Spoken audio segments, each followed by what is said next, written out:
Hi guys, and welcome to Boring History Secrets channel. Tonight we step into a world of white horizons and slow falling snow, where the mountains do not roar or rage, but simply keep burying everything one patient layer at a time.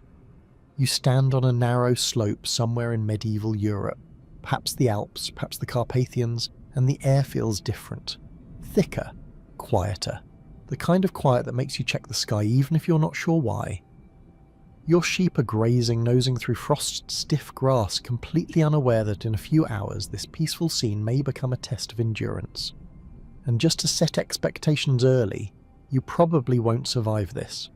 At least not without learning exactly what the shepherds here already know. So before you get comfortable, take a moment to like the video and subscribe, but only if you genuinely enjoy what I do here. And if you feel like it's share where you're listening from and what the local time is, it's always comforting to know how far these stories travel. Now dim the lights and let the wind begin to rise. You notice it first not in the sky but in the behaviour of things. Medieval shepherds were above all else watchers. Long before thermometers, satellites or weather apps that confidently tell you it will rain and then absolutely lie about it, survival depended on reading signals, so small that most people would miss them entirely. A mainstream historical reality is that medieval rural communities relied heavily on environmental observation for forecasting.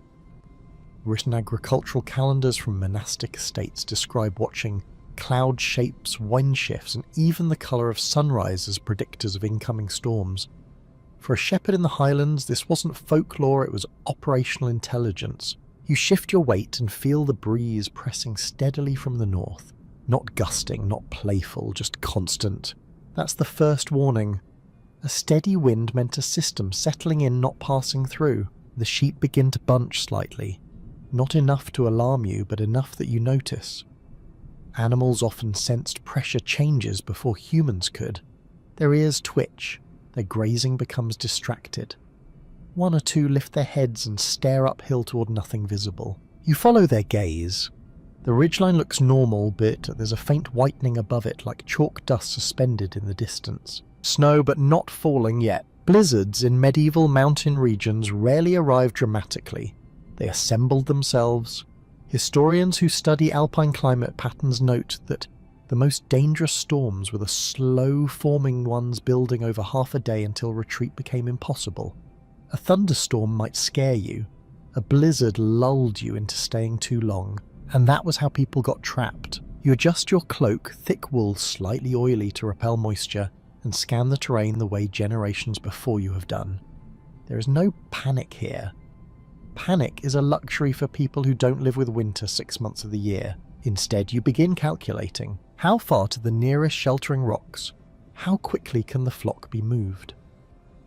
Is the snow dry or wet when it comes? Will the wind shift? These are not abstract questions. Each one determines whether you spend the night mildly uncomfortable or vanish into a snowdrift that won't melt until spring. There's a wonderfully strange detail recorded in several medieval pastoral accounts. Some shepherds carried small handfuls of ash or flour to toss into the air, watching how the particles behaved. It was a low-tech wind test, yes, but also a way to see invisible currents. Today we might call it primitive meteorology. Back then it was just common sense with a poetic touch. You scoop a bit of loose soil and let it fall. The grain streams sideways, not down. That's bad. The kind of bad that says you don't have as much time as you hoped. Historians still argue whether these mountain herders thought in terms of forecasting as we understand it, or whether their knowledge was more instinctive, a blend of habit, inherited warning stories, and lived familiarity with place. Either way, they acted earlier than outsiders ever would, and early action was everything. You begin to walk the perimeter of the flock, not rushing, just nudging. A good shepherd never startles animals before a storm. Agitation wastes energy, and energy is heat. Heat is survival. The sky now shows its second signal, a high pale veil spreading across the sun. Not clouds exactly, more like the light is being filtered through to ground glass. This phenomenon, known today as a snow shield, often precedes heavy sustained snowfall. Medieval people had no name for it, but they recognised the look instantly. Some regions called it the wool of the heavens, imagining the sky itself preparing a fleece. You can smell the cold coming. That sounds impossible, but it isn't.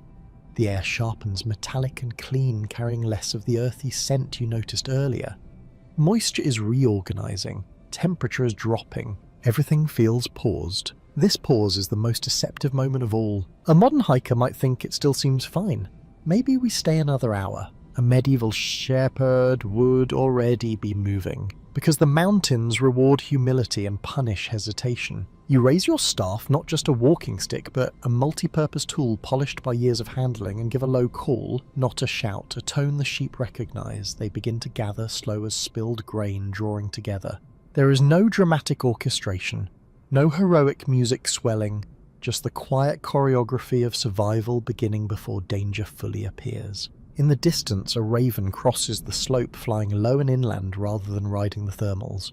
Even birds are repositioning. That too is noted. And now at last the first snow begins, not as flakes but as tiny crystalline specks barely visible like dust shaken from a winter cloak. This is how it always starts. Not with fury, with patience. You turn downhill already, thinking about the routes your predecessors carved into memory, the places where stone and land can be persuaded to shield fragile lives. Behind you the white horizon closes in soft and relentless. The storm is no longer a possibility, it is a presence. And you are already inside its opening move. You begin moving the flock before the snowfall looks serious, which feels almost unnecessary, like leaving a gathering long before anyone else has even noticed the weather turning. Yet this early departure is exactly what keeps you alive. Medieval shepherds learned often through grim experience that once the storm truly arrived, movement became slow, confused, and sometimes impossible. So you go now while the land is still visible beneath your feet. The path you choose is not really a path at all. It is more like a remembered agreement between humans, animals, and landscape. No signposts, no carved arrows. Just a shallow line worn into the slope by centuries of hooves following the same logic of survival. These seasonal movements were part of a system historians call transhumance, the regular migration of livestock between summer and winter pastures, practiced across Europe and documented as early as Roman agricultural texts. You angle the flock downward, avoiding the open ridge where wind is already starting to gather speed. Up there, snow would not simply fall, it would be driven sideways, packed into lungs, ears and eyes. Down here the terrain folds into itself, offering brief pockets of calm. A shepherd never travels as in straight lines during a storm approach. Straight lines are for the maps, survival prefers curves. The sheep resist at first, confused by the change in routine. You tap your staff lightly against a stone, producing a sharp, familiar sound. Bells tied to a few of the lead animals answer with a dull clinking. That sound becomes your thread through the growing haze. In many regions, flocks deliberately included several bell carriers not only for tracking strays, but also for navigation when visibility collapsed. Snow begins settling into the wool of the animals without melting. That tells you the temperature has dropped further. Good in one sense. Dry snow insulates, wet snow kills. You pause briefly beside a cluster of stunted pines. Their branches lean away from the prevailing wind, forming a natural indicator of direction. Medieval herders read trees the way sailors read waves. A bent trunk meant years of pressure from one quarter. That meant predictable shelter on the opposite side. You guide the animals there for a short halt, letting them bunch together instinctively. Sheep, when allowed, form dense circles that conserve heat far better than if they are spread out. Modern agricultural science confirms this behaviour reduces energy loss, but shepherds understood it long before anyone measured such things. There is also a stranger detail recorded in some alpine traditions. A few communities believed that allowing the oldest ewe to choose the resting spot improved survival, trusting its instincts as wiser than any human judgment. Whether practical or symbolic, people followed this custom with surprising seriousness. Historians still debate whether such practices were rooted in observation of animal behaviour or in layers of folklore inherited from pre-Christian mountain cultures. In truth, the distinction probably mattered little to those freezing on the hillside. You resume walking. The snow thickens, though it remains fine, almost polite. This is the dangerous stage when the storm pretends to be manageable. You can still see the valley. You can still hear your own footsteps. You adjust your cloak again. Wool heavy and slightly greasy with lanolin repels moisture better than one might expect.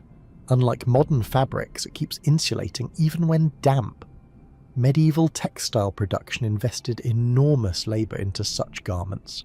A single shepherd's cloak might represent weeks of spinning, weaving and fulling. It was not clothing, it was equipment. Your boots sink slightly now, compressing the first real layer of accumulation. Beneath it lies frozen ground uneven and waiting to twist an ankle if you hurry. So you do not hurry. Speed wastes breath, breath wastes warmth. Instead you establish rhythm. Step, tap, bell, breath. The repetition becomes calming, almost meditative despite the circumstances. Many accounts from later centuries describe shepherding as physically exhausting but mentally steadying work. Long hours of patterned movement trained the mind to remain calm during situations that would panic others. Ahead lies a shallow depression between two ridges. This is where you are heading. Not the valley floor, which can become a trap for drifting snow, but this middle ground. High enough to avoid burial, low enough to escape the worst wind. Choosing such terrain was a learned art. Archaeological surveys have uncovered remains of temporary pastoral shelters in precisely these transitional zones, suggesting repeated use over generations. The snowfall now grows visible as individual flakes larger slower. The sky has disappeared into a uniform white that erases depth perception. Distances become guesses. Sounds feel closer than they are. One of the younger sheep strays. A dog darts silently to correct it, circling with efficient patience. These dogs were bred over centuries for precisely this work. Their thick coats and uncanny sense of direction made them essential partners rather than mere assistants. You murmur to the animal as it returns more out of habit than necessity. Human voices, even soft ones, helped maintain cohesion in low visibility. Sound carried differently in snow, muffled yet strangely focused. A faint unease settles in as familiar landmarks begin losing their outlines. That rock you always notice now looks like every other rock. The horizon is gone. The world has shrunk to the radius of your hearing. This is why you left early. Behind you the ridge you abandoned is already vanishing into moving grey. Had you delayed, you would now be climbing blindly through wind strong enough to knock you sideways. Instead, you are almost where you need to be. You guide the flock into the depression, watching how the snow settles. Here it falls more gently, collecting rather than racing. That is exactly what you hoped for. Controlled accumulation is survivable. Horizontal snow is not.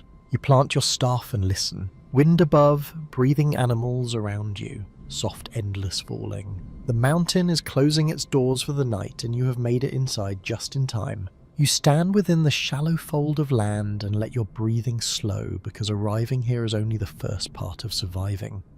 The storm is still building. The mountains are not sheltering you out of kindness. They are simply shaped this way, and you are borrowing that shape for as long as it holds. Medieval shepherds understood terrain with an intimacy that feels almost unreal to modern minds. Without maps in their pockets or coordinates to guide them, they carried what you might call a three-dimensional memory of the landscape. Every ridge had a personality. Every hollow had a history. You do not just see this depression as a dip in the ground. You recognize how the wind slides over it, how snow collects, but rarely scours how water drains when the thaw comes. This knowledge was often built over generations of repetition. In many mountain regions, grazing rights passed through families, meaning the same slopes were walked year after year, century after century. A mainstream historical record from Alpine land charters shows detailed agreements about which families could use which high pastures, demonstrating how closely tied people became to specific environments. You begin positioning the flock, encouraging them to cluster along the leeward side of the hollow. The word leeward would not have been used by a medieval shepherd, yet the principle was deeply familiar. Always stay on the side the wind forgets. The snow here falls more vertically now. That's a good sign. When snow drops straight down, it builds layers that trap air, and trapped air is warmth. When wind drives snow sideways, it strips heat from anything it touches. So you keep watching the angle of descent, the way each flake lands on woolen earth. Your dog circles again, then settles facing outward as if standing watch. These animals often position themselves instinctively toward incoming weather, acting like living weather vanes. Some modern researchers studying livestock guardian breeds suggest they retain heightened sensitivity to atmospheric pressure, though no one can say exactly how they perceive it. There is also an odd tradition mentioned in Pyrenean folklore that claims certain dogs refuse to lie down during dangerous storms, remaining upright for hours. Whether exaggerated or not, such stories reinforce the idea that animals sense things humans could not. Historians still argue whether these interpretations of animal behaviour reflected genuine environmental awareness or simply the human tendency to assign meaning to coincidence. But when your survival may depend on noticing small changes, you pay attention to everything. You test the snow underfoot with the end of your staff. Already a thin layer has formed, soft but not yet deep. You're judging how quickly accumulation is happening. Too slow and wind may soon increase. Too fast and you risk burial. This balancing act defined winter shepherding. Survival rarely meant escaping hardship. It meant choosing the least dangerous hardship available. The surrounding slopes act like partial walls. Above you, rock outcrops interrupt the wind's path, breaking it into weaker currents that scatter overhead. You can hear the difference. Instead of a continuous roar, the air moves in uneven size. Geography is reshaping the storm. Modern meteorology would explain this using terms like wind shadow and turbulent zones. Medieval shepherds explained it more simply. Some places fought the storm, others invited it. You always stayed with the fighters. You begin stamping a rough perimeter in the snow, walking a slow circle. This is not pacing from anxiety, it is practical. Compressing the outer layer creates a slight barrier that reduces drifting into the centre. Many traditional herders use this method, intentionally packing snow to form a shallow containment ring. It feels strange to build with snow while snow is still falling, but compacted snow behaves very differently from loose powder. Once pressed, it resists being carried away by wind. In time, it may even form a protective crust. Your hands are still warm inside wool wrappings, though you flex them often to keep blood moving. Medieval cold weather survival relied less on trying to stay perfectly warm and more on avoiding dangerous heat loss. Clothing was designed to breathe just enough to prevent sweat from freezing later. One fascinating detail preserved in Norse and Scandinavian accounts describes shepherds deliberately loosening garments during exertion even in winter to avoid moisture buildup.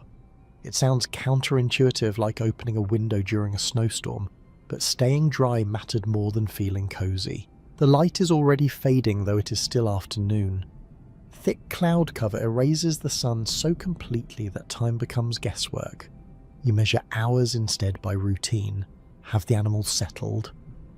Has the wind shifted? Are you still able to hear distant sounds? Sound travels oddly in snowfall. Right now, everything feels muffled as if wrapped in wool. This acoustic softness can be calming, but it also hides warning noises. An approaching avalanche, for instance, might announce itself only seconds before arrival. That thought crosses your mind, as it always must. Shepherds were constantly aware of slopes above them, memorising which angles tended to slide after heavy accumulation. You glance upward, studying the gradient, noting where rocks interrupt the snowfield. Anchors like those often stabilise the surface. Not guaranteed, never guaranteed, but reassuring enough. You kneel briefly, scooping a handful of snow and rubbing it between your fingers. Dry crystals scatter easily. That means temperatures remain low and stable. Wet snow would clump. Wet snow would spell trouble. Around you, the sheep begin lying down, forming a dense breathing landscape of wool. Their bodies generate a surprising amount of heat. You position yourself along the outer edge of the group, sharing in that warmth while also guarding it. The storm has fully claimed the mountain now. Visibility shrinks, edges blur, the world becomes smaller, quieter, more intimate. You are no longer travelling through the landscape. You are inside it, waiting, listening, and trusting that the choices made before the snow began will carry you through the long white hours ahead. Now that the flock has settled into the hollow, you turn to the next task, which medieval shepherds treated as essential as finding the shelter itself. You begin building what looks at first glance like a very unimpressive pile of stones. This is not architecture, meant to last. It is architecture meant to last just long enough. All across Europe's mountain ranges, archaeologists have uncovered remains of these temporary structures, sometimes called shielings, bothies, or simply storm walls depending on the region. A mainstream historical fact is that many of these low semicircular enclosures date back centuries and were rebuilt repeatedly on the same sites, forming a kind of seasonal infrastructure that never appeared in formal records. You move carefully, selecting stones already protruding through the snow. Digging is wasteful. Exposed rock is free material. Each one is carried only a short distance, conserving strength. The wall you shape is not tall, waist high at most. Height is less important than density. Wind loses power when forced to curl over a barrier. Even a modest wall can create a pocket of relative calm behind it. That pocket might be only a few degrees warmer, but in freezing conditions, a few degrees feels like mercy. You wedge stones together without mortar angling them slightly inward, so the structure resists being pushed apart. Medieval shepherds developed an intuitive understanding of dry stone construction, the same principles used in the famous field walls that still stripe parts of Britain and the Alps today. Your fingers stiffen as you work. You pause, often tucking hands beneath your arms to restore warmth. There is no rush. The storm will not finish quickly, and neither should you. Some stones are rimed with ice, forcing you to knock them together to clear surfaces before placing them. The sharp clack echoes strangely in the muffled air. Even sound seems to freeze before travelling far. There is an unusual detail preserved in certain alpine folk accounts. Shepherds sometimes placed a flat stone deliberately at the centre of such shelters, believing it gathered and held warmth from bodies and fire. From a modern scientific perspective, the stone would indeed absorb heat slowly and release it gradually.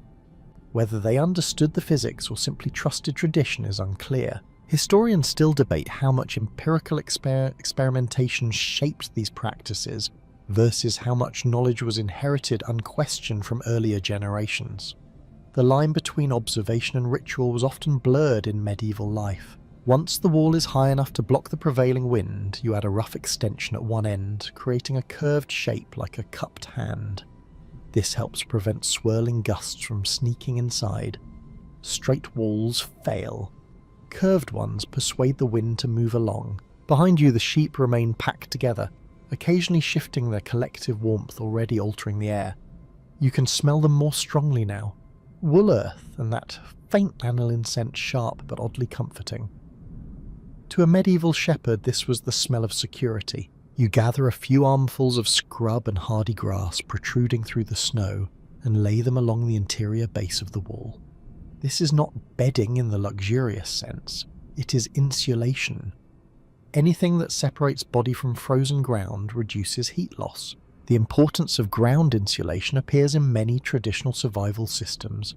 Even today, mountaineers emphasize it as critical, yet medieval shepherds practiced it without synthetic mats or technical jargon. They simply knew that sitting directly on snow drained strength with alarming speed. The snowfall thickens, layering silently on the outer face of your new wall. Instead of clearing it away, you leave it. Snow itself becomes reinforcement. Packed against the stones, it fills gaps and further blocks the wind. You are in effect letting the storm help you finish the structure. This cooperation with the weather rather than resistance to it defined much of pre-modern survival thinking. Fighting the elements wasted energy, redirecting them saved it. There is also a curious legend from parts of the Carpathians claiming that certain shelters were built facing specific directions to avoid angering mountain spirits believed to travel with the wind. While this sounds purely mythical, such orientation often coincided with the most practical windward avoidance. You crouch behind the wall now and immediately feel the difference. The air is not warm, but it is still. Stillness allows your body to keep what little heat it produces. The constant stripping sensation of the wind is gone. You adjust your cloak again, wrapping it tighter, then sit with your back against the stones. Their cold seeps through at first, but soon stabilizes. The barrier is doing its job. Above, the sky has vanished entirely into uniform grey.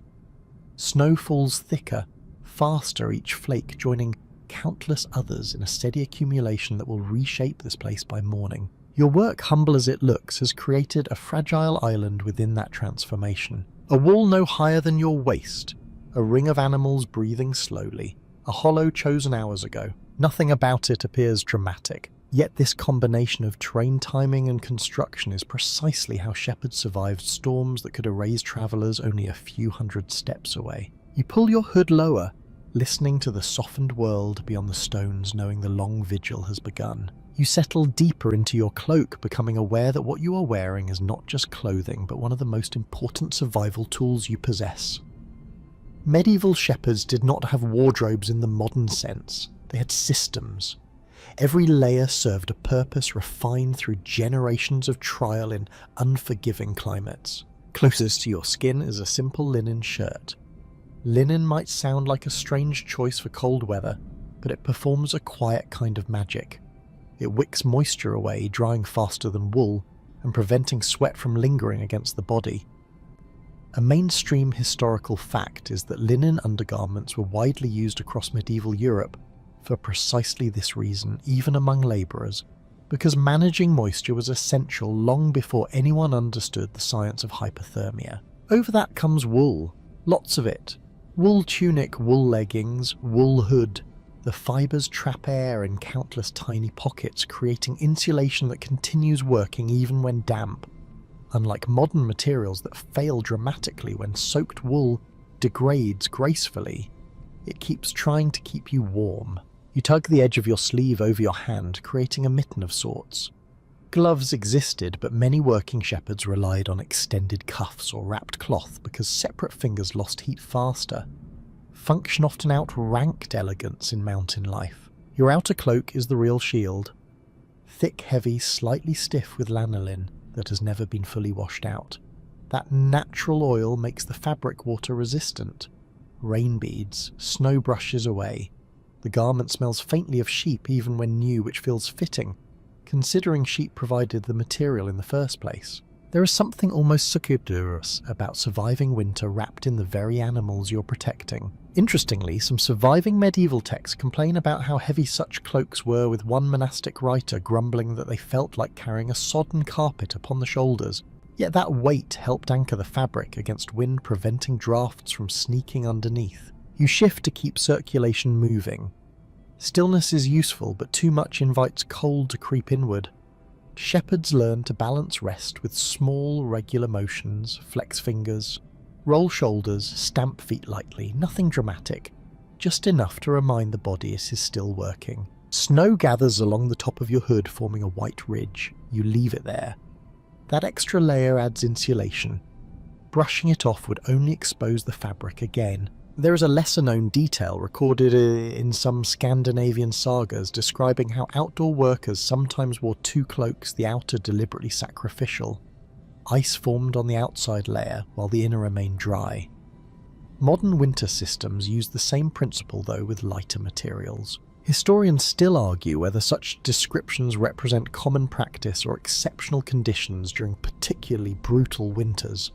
The archaeological record gives hints, but textiles rarely survive long enough to tell the full story. You glance at the flock. Snow has begun settling across their backs, yet they remain calm. Sheep are remarkably tolerant of cold when protected from wind.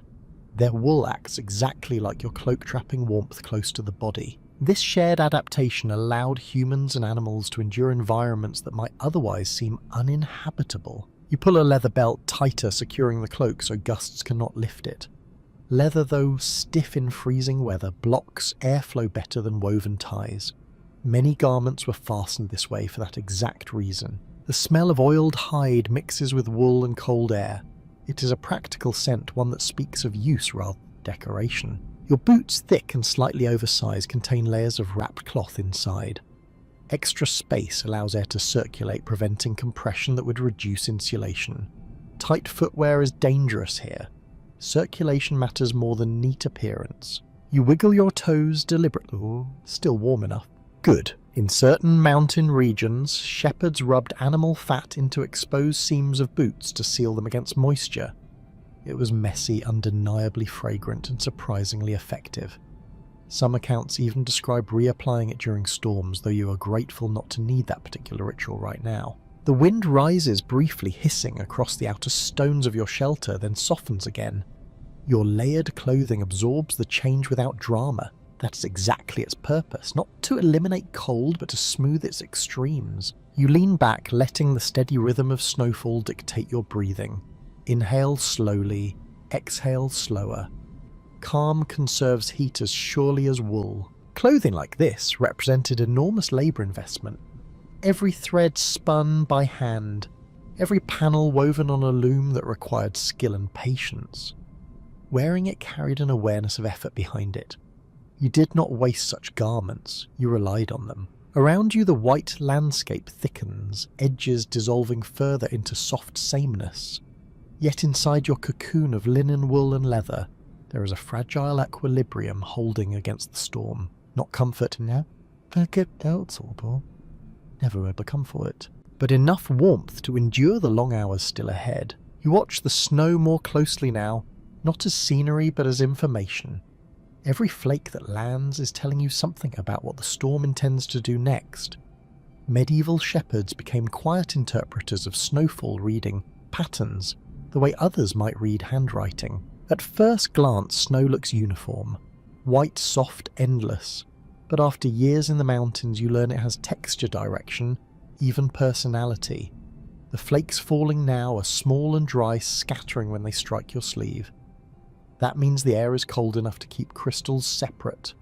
Separate crystals trap air. Air means insulation.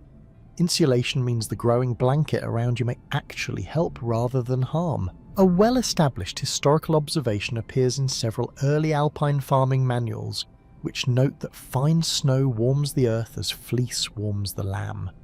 The phrasing is poetic, but the principle is accurate. Dry snow forms protective layers that stabilize temperature beneath it. You reach out with your staff and gently scrape a shallow line into the accumulation. Already you can see faint stratification, tiny layers forming as the snowfall varies. Learning to judge these layers mattered, especially when shepherds had to decide whether moving later would be safe or dangerous. The wind shifts slightly, and you notice how drifts begin to gather on one side of the hollow while leaving the other relatively bare. Snow is being redistributed. Watching that distribution helps you predict where deep pockets will form overnight. You stand and take a few slow steps, pressing your boots into different patches, testing depth and resistance. Each step is deliberate. Compact snow holds weight. Loose snow swallows it. That difference could determine whether you can guide the flock onward tomorrow or remain trapped longer. There is a curious tradition recorded in parts of the Swiss Alps where shepherds carried long, thin rods, specifically for probing snow layers during storms. These were early cousins of modern avalanche probes, though far simpler. With them, a herder could feel where the dense crust lay beneath soft powder. Historians still argue whether these tools were widespread adaptations or localized innovations that never spread far beyond certain valleys. Mountain cultures often evolved in isolation, producing techniques highly refined yet geographically limited. You kneel again, lifting a handful of snow to your ear and compressing it gently. It squeaks faintly, see? That sound, strange as it seems, indicates very cold conditions. The colder the snow, the louder the squeak as crystals grind together. You would never describe it scientifically, yet you recognize the signal instinctively. This is good survival snow. Dangerous to travel through in large drifts, but stable when settled. Your dog has begun tracing the perimeter again, nose low, occasionally pawing at small mounds. Animals sometimes check airflow through snow, instinctively sensing hidden spaces or obstacles. You trust its restlessness enough to pay attention, though you cannot say exactly why. The hollow continues to fill, but not evenly. One side deepens faster, sculpted by invisible currents. You take your staff and knock gently along the stone wall, dislodging build-up where it threatens to spill inward. Maintenance never stops, even during the storm itself. Medieval survival demanded this constant adjustment. Nothing stayed finished. Everything required watching. There is also an oddly specific note preserved in a French pastoral record that advises shepherds to memorize how snow smells at different temperatures. While modern readers might find that fanciful, many people can detect subtle changes in air during heavy snowfall, a cleaner, sharper scent as moisture crystallizes. You inhale slowly. The air feels almost empty of odour, now stripped down to cold itself. That tells you temperatures remain low and steady. No thaw, no dangerous melt and refreeze cycle that could trap animals in ice. You return to your place near the flock and listen again. Sound remains muted but not silent. The steady fall creates a soft, continuous hush, like fabric being folded endlessly. This auditory blanket has a psychological effect as well. It encourages stillness. Panic rarely thrives in such quiet. Even so, you remain alert. Medieval shepherds balanced calm with vigilance, knowing storms could change character quickly. A gentle fall might turn into driving wind within minutes if atmospheric pressure shifted. You glance upward, though there is nothing to see except thick whiteness. Orientation is gone. Only memory tells you where the ridges lie. That is why reading the snow matters so much. When landmarks vanish, snowfall itself becomes your map. Drift lines indicate prevailing wind. Density hints at shelter. Surface texture predicts tomorrow's movement. You brush a thin layer from your cloak, watching how quickly fresh flakes replace it. Constant accumulation, but not yet overwhelming. The mountain is still allowing you space to exist within it. For now, you turn your attention back to the flock because their survival is tied directly to yours. A medieval shepherd was rarely alone in the storm. Warmth, movement, and even morale came from the animals themselves. Keeping them alive was not just an economic duty, it was a practical necessity for enduring the night. The sheep are now lying close together, forming a dense mass that releases slow, steady heat. You encourage this behaviour by guiding a few stragglers inward using your staff, gently, never striking. Calm animals conserve energy. Frightened animals scatter warmth. This clustering instinct is deeply natural. Modern studies of herd animals confirm that huddling can significantly reduce heat loss, but shepherds had understood this simply by watching generations of flocks survive winter conditions. They did not separate animals unless absolutely necessary. Separation meant exposure. You walk slowly around the group, tightening their formation like someone adjusting coals in a fire. Each body is a small furnace. Together they become something far more resilient than any individual. There is a practical sound at this moment. Low breathing, occasional shifting hooves pressing into snow. The faint chime of a bell when one animal lifts its head. These sounds reassure you, silence would be far worse. A well-documented medieval practice involves selecting particularly hardy breeds for high-altitude grazing. Many mountain sheep develop thicker wool and compact bodies over centuries, shaped much by environment as by human choice. Selective breeding was not yet a science, but observation-guided decisions. The animals that survived were the ones allowed to reproduce. You crouch beside one ewe, checking the wool along its back. Snow has gathered, but not penetrated. The outer fibres repel moisture while the inner fleece remains dry.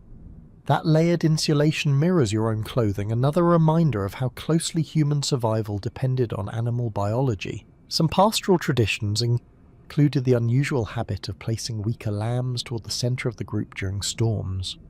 This created a living gradient of protection, strongest animals facing outward.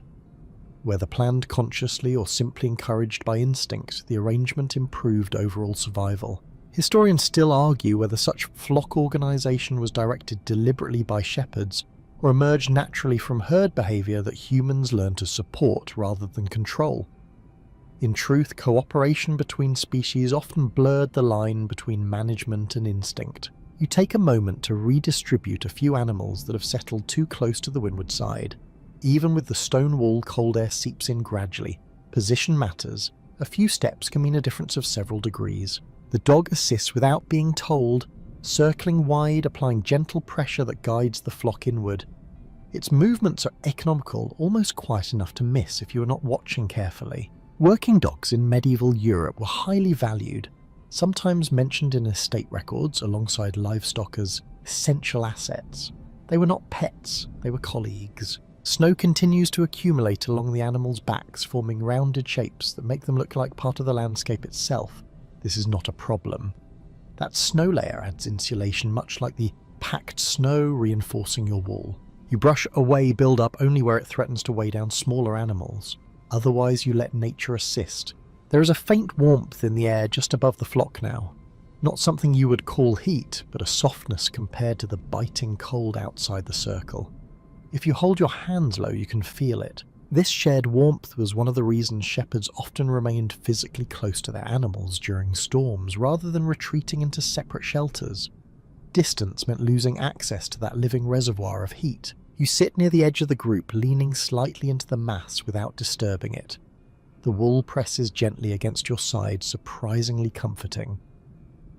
Survival in these moments feels less like resisting winter, and more like joining forces against it. There is also an older belief recorded in several mountain communities that speaking softly to the flock during storms helped keep them calm. Some shepherds recited prayers, others hummed repetitive tunes. Whether the animals understood did not matter. The rhythm steadied the human voice as much as the herd. You murmur a few low words now barely audible even to yourself.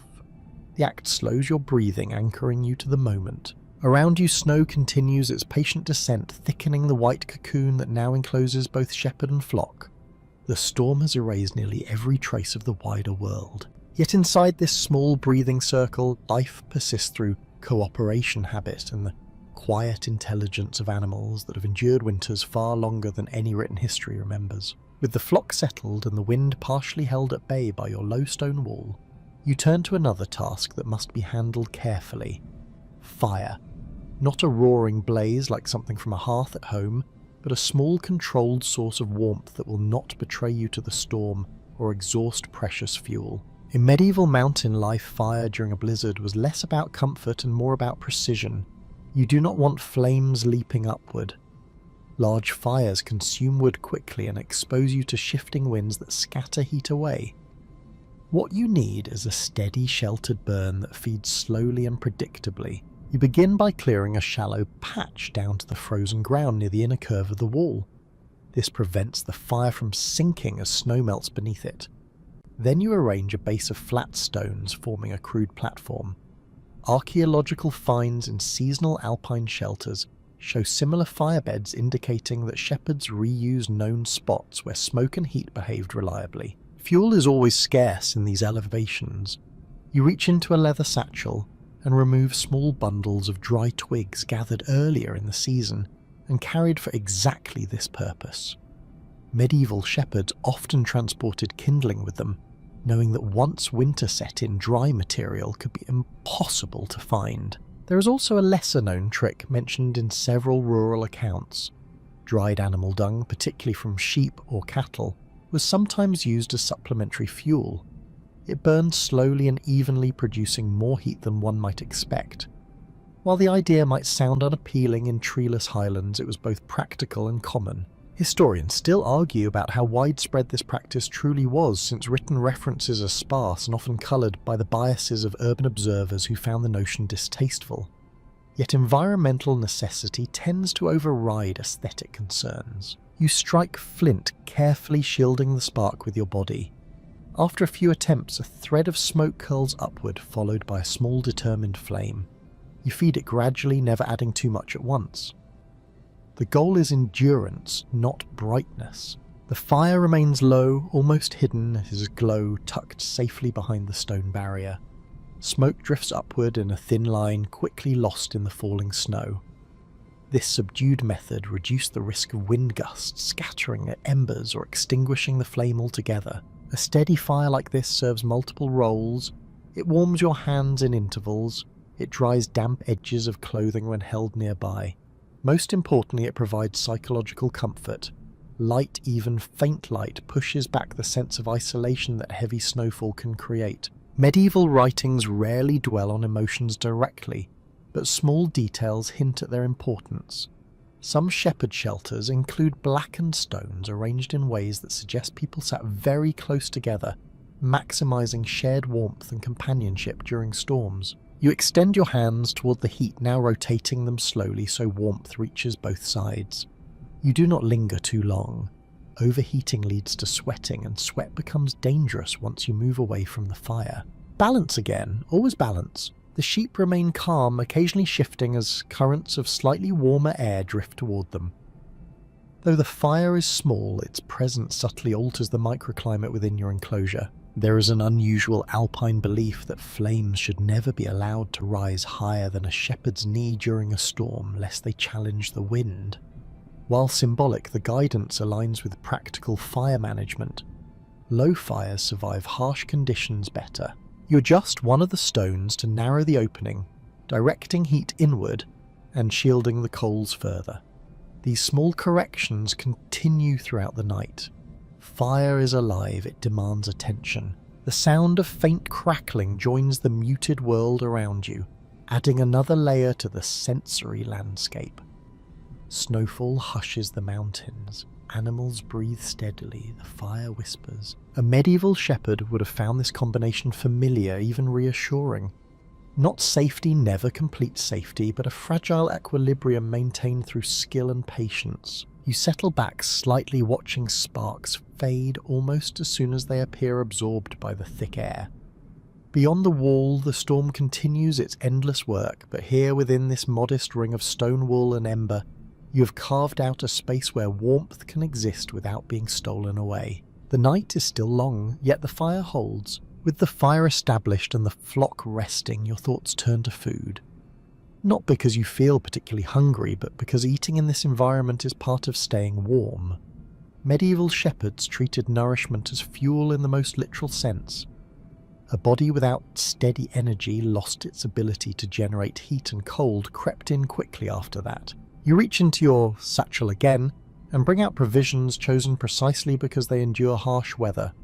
Hard cheese, dense and slightly oily, survives freezing temperatures without becoming inedible. Dark bread, baked to last for weeks, resists crumbling even when stiff with cold. These foods appear often in surviving records of rural diets, especially among travelling herders who needed items that would not spoil or shatter in winter conditions. A mainstream historical fact is that many medieval cheeses were intentionally aged longer and made drier for transport, creating a product far more durable than the soft varieties many people know today. Such cheese could be carried across mountains without refrigeration and still provide valuable fat and protein. You cut a small piece with your knife, chewing slowly. Eating too fast wastes energy and makes the body feel briefly warm before cooling again. Slow eating maintains a steadier internal fire. The bread is firm enough that you soften it slightly near the edge of the coals, not to toast it but to coax out flexibility. Even this small act requires attention. Hold it too close and it burns, too far and nothing changes. Fat is especially important now. Medieval diets in colder regions relied heavily on animal fats during winter, not out of indulgence but necessity. Fat releases energy, gradually sustaining warmth far longer than lean food alone. There is also a curious culinary detail preserved in some pastoral traditions. Shepherds occasionally carried small lumps of salted butter mixed with herbs hardened, almost like wax. It could be sliced and eaten directly, providing a quick, concentrated source of calories. To modern taste that might sound unusual, yet in freezing conditions, it was remarkably practical. Historians still argue whether these portable foods were standard issue among shepherds or varied widely depending on region and wealth. Written sources tend to focus on monastic or estate provisions, leaving everyday herding life less precisely documented. You take another bite, listening to the quiet grind of your teeth against the dense crust. Even sound feels heavier in the cold. Nearby, one of the sheep shifts, exhaling a visible cloud that drifts briefly before vanishing. Their digestion also produces warmth, another subtle contribution to the shared environment. A well-fed flock survives winter far better than one driven to exhaustion. You resist the urge to eat more than necessary. Rations must stretch.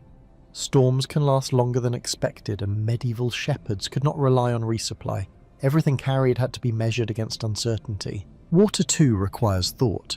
You scoop a small amount of clean snow into a wooden cup and hold it near the fire, allowing it to melt gradually.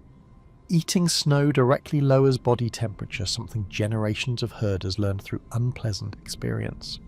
Melted snow warmed slightly becomes safe to drink. Some alpine communities even advised adding a crumb of bread or a drop of broth to melted snow, believing it restored strength more effectively. While partly symbolic, this also replaced small amounts of lost salts. You sip, slowly feeling the faint warmth travel downward. Hydration matters as much in winter as in summer, though thirst often hides beneath the cold. There is an almost meditative rhythm to these acts. Cut, chew, sip, adjust the fire, listen, each movement deliberate, conserving both energy and supplies. The smell of warmed bread mixes with wool and smoke, creating a surprisingly comforting atmosphere despite the storm pressing in from all sides.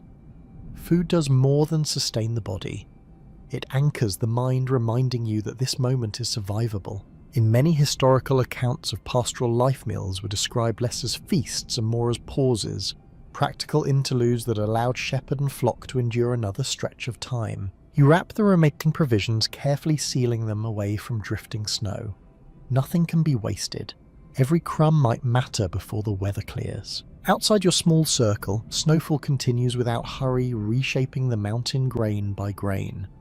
Inside, sustained by simple foods designed for endurance, you maintain your strength, waiting patiently for the long storm to spend itself. The storm deepens, and as visibility fades further, another presence becomes more important than ever: your dog. Until now, it has moved quietly at the edges of your awareness, circling, watching, settling.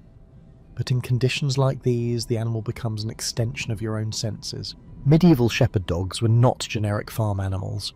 Many regions developed distinct types bred specifically for endurance, intelligence, and calmness in harsh terrain.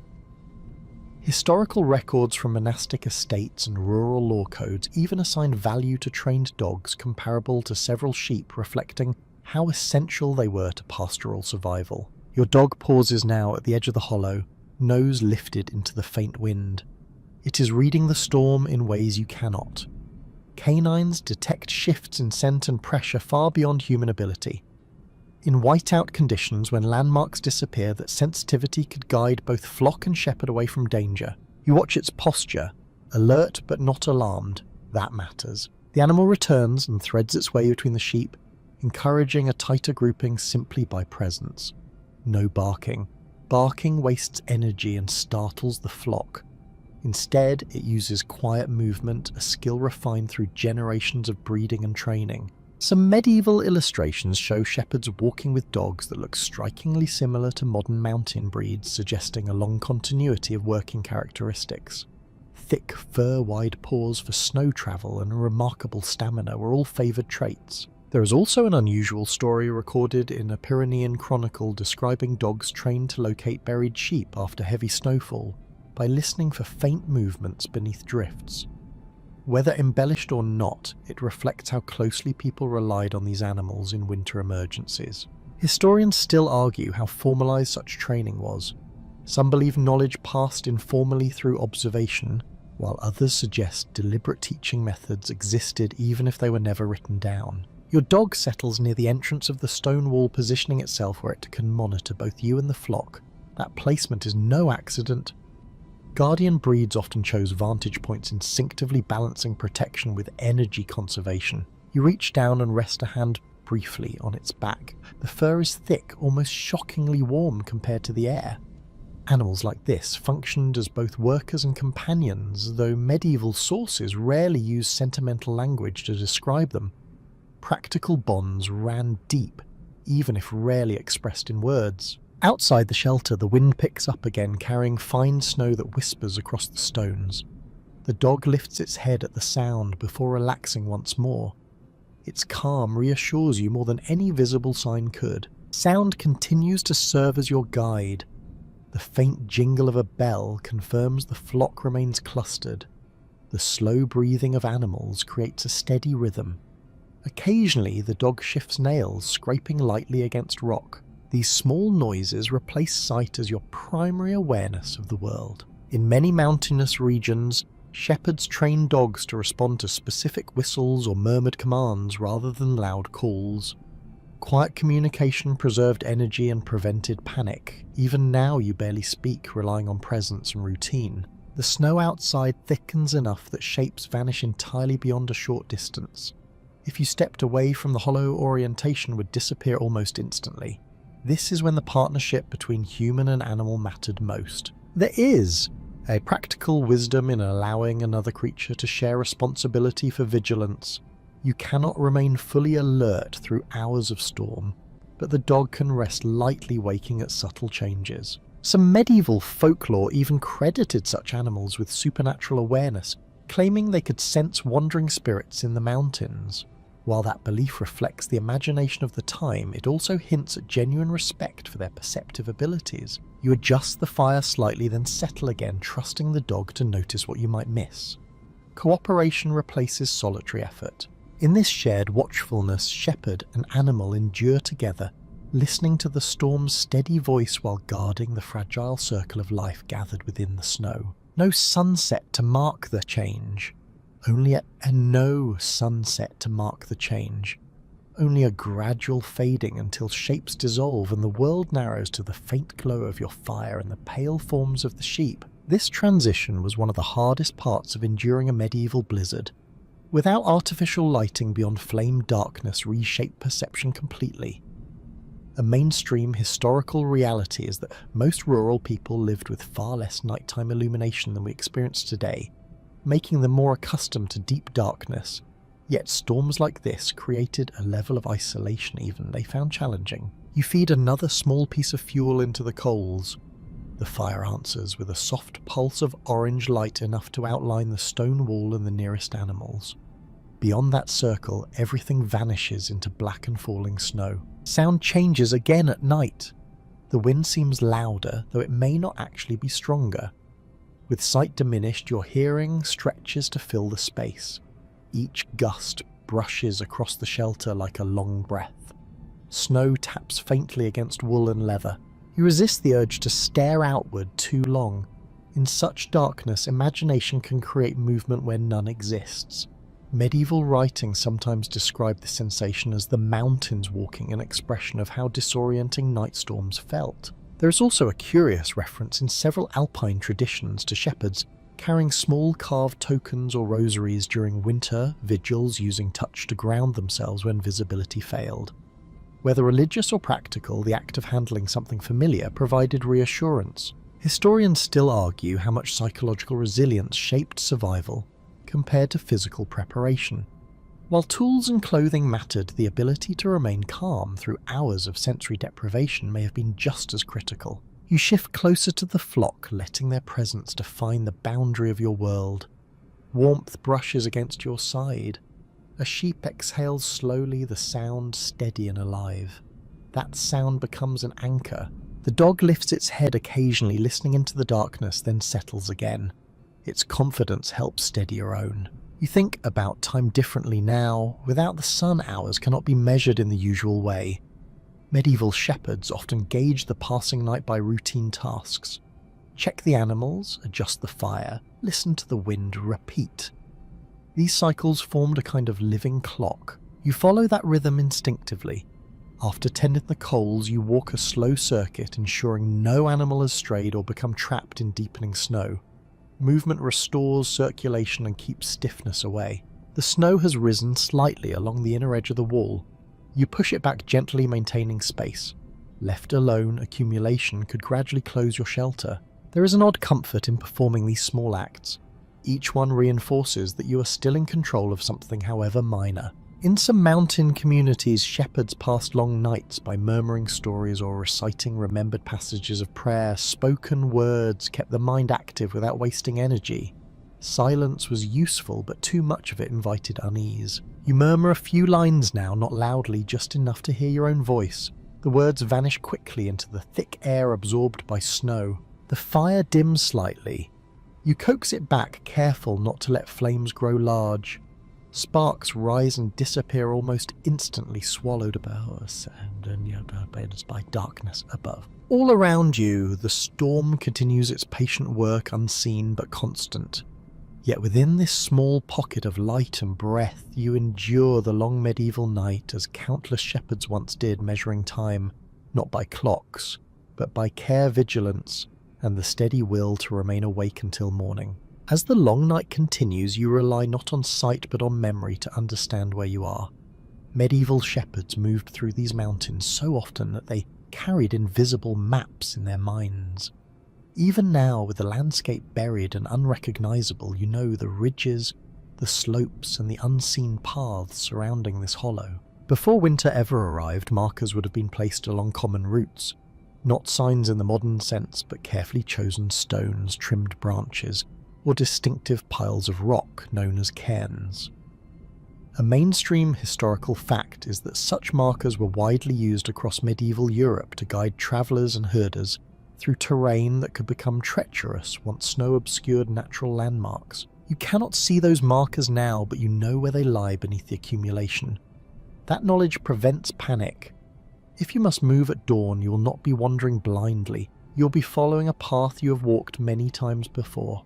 You picture the route in your mind, a gradual rise to the east, a cluster of twisted fir trees halfway along, a narrow passage between two boulders that channel wind like a doorway. Even buried under meters of snow, those features remain unchanged. This reliance on memory was trained from youth. Many shepherds began assisting elders as children, learning terrain through repetition rather than written instruction. Knowledge settled into the body, into muscle and instinct, rather than existing as something consulted externally. There is also a fascinating tradition from parts of the Alps in which young herders were tested by being asked to describe routes verbally during winter, naming each landmark in sequence.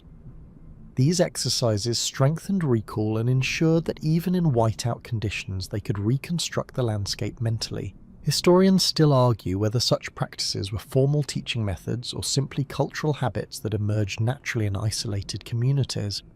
Either way, they produced individuals capable of navigating environments that would overwhelm outsiders. You lean against the stone wall and trace the imagined path with a gloved finger on your knee, as if sketching it into existence. This small act reinforces orientation. You're not lost, you are waiting. The dog shifts again, settling near the same position it has favoured all evening. Animals too develop spatial familiarity, recognising territory through scent and habit even when visual cues vanish. Its calm suggests that to it this place still makes sense. Snow continues falling, but you sense it has become finer again. The sound has softened, less insistent than earlier. Storms often fluctuate in intensity, and experienced shepherds learn to notice these subtle transitions, preparing for possible clearing or renewed force. You step carefully beyond the immediate shelter, only a pace or two testing the surface. The snow is deeper now, reaching above your ankles, yet still light enough to move through without great strain. You mark this change in memory. If it deepens much more by morning, travel will require patience. Returning inside the enclosure, you brush excess snow from your boots before it can melt and refreeze. Small habits like this prevented discomfort from turning into danger. One end would be tied near the resting. One end would be tied near the resting place, allowing short excursions without losing direction. Though you do not need it now, the idea reflects how carefully people adapted to conditions that erase visibility. You sit again among the animals, listening to their slow breathing and the faint crackle of embers. These sounds become coordinates, anchoring you just as surely as cairns buried outside. Time passes differently here. Without visual change, minutes stretch and fold into one another. Yet the mountain is not static. Snow builds, wind shifts, the unseen landscape evolves. Still, through practice, memory, and quiet awareness, you maintain your place within it, holding to routes and landmarks carried not in the eye but in the mind. Even as you rest within the shelter of the hollow, one concern never fully leaves your thoughts: the slopes above you. Snow is not only something that falls, it is something that can move sometimes all at once. Medieval shepherds lived with constant awareness of avalanches, though they did not use that specific term. They spoke instead of slopes that let go or hills that slid. A mainstream historical observation found in several alpine legal codes warns herders to avoid certain grazing grounds in winter, because they were known for sudden snow movement. You glance upward again, though darkness hides the details. Earlier, before night closed in, you studied the incline carefully. That habit was essential. Shepherds memorized which hillsides carried risk long before storms arrived. Avalanches tend to form on slopes of particular steepness, especially where smooth ground allows snow to layer without anchoring. Medieval people did not measure angles, yet they recognized dangerous shapes through repeated experience. If a hillside looked too clean, too even, it was treated with suspicion. You listen now for signs rather than sights. A distant thud, a muffled rush, anything unusual beneath the wind. Snow can shift quietly, but large movements often send subtle signal. The storm continues, though perhaps less fiercely than before. That can be a dangerous moment. Many avalanches occur not during peak snowfall, but shortly after, when accumulated layers begin adjusting to their own weight. There is a curious detail mentioned in some Pyrenean traditions, claiming that shepherds would shout or strike their staffs against rocks before crossing suspect slopes, deliberately testing whether the sound triggered movement. While modern understanding questions how effective that would be, it reveals an attempt to interact with the environment rather than passively trust it. Historians still argue whether such practices had practical value or were symbolic gestures born of anxiety. In landscapes where knowledge was incomplete, even small actions offered a sense of agency. You reach out with your staff and gently probe the snow at the edge of the hollow, gain feeling for firmness. Stable layers resist. Unstable ones collapse softly. Tonight the surface feels consistent, which eases your mind. The stone outcrops above you also serve as anchors, breaking the continuity of the snowpack. These natural interruptions reduce the likelihood of a large slide forming. Shepherds often chose resting places specifically because such features offered protection. You remember being taught, perhaps years ago, never to camp beneath a smooth, open face, no matter how convenient it seemed. Convenience rarely survived the mountain's judgment. The dog stirs again, ears pricked, then relaxes. His behavior remains calm, another small reassurance. Animals sometimes react to distant vibrations before humans notice them. Snow continues settling quietly over everything, layering stone, wool and earth alike. Each new layer adds weight, but also stability, pressing earlier snow into place. Storms are complex builders capable of both danger and protection. You adjust your position slightly, keeping your back to the wall and your face toward the flock. This orientation allows you to watch both animals and slope-maintaining awareness without exhausting yourself. There is an odd humility in this vigilance. Medieval shepherds could not control avalanches, predict them precisely, or escape them easily. What they could do was learn patterns, remember warnings, and choose their locations carefully. In some regions, stories circulated of entire flocks saved simply because a shepherd refused to ignore an uneasy feeling about a hillside. Such tales blended observation with intuition, reinforcing the idea that survival depended on attention as much as strength.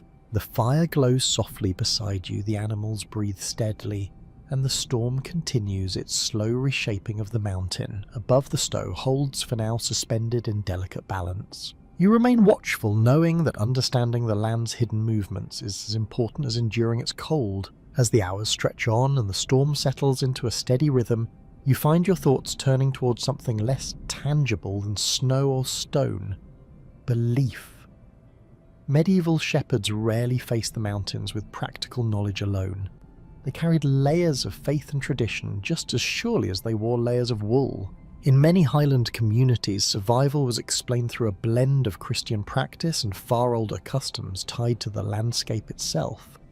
A mainstream historical fact is that rural Europe often preserved pre-Christian traditions long after official conversion, especially in remote mountainous regions where clergy visited infrequently. You reach into a small pouch and feel the shape of a simple wooden token. It might be a carved cross, or perhaps just a piece of wood marked long ago. Objects like this were common among travellers and herders, not as decoration, but as reassurance. Holding something familiar during a storm could steady the mind. The act of prayer, whether formal or improvised, served a practical function as well. Slow recitation regulated breathing and helped conserve energy.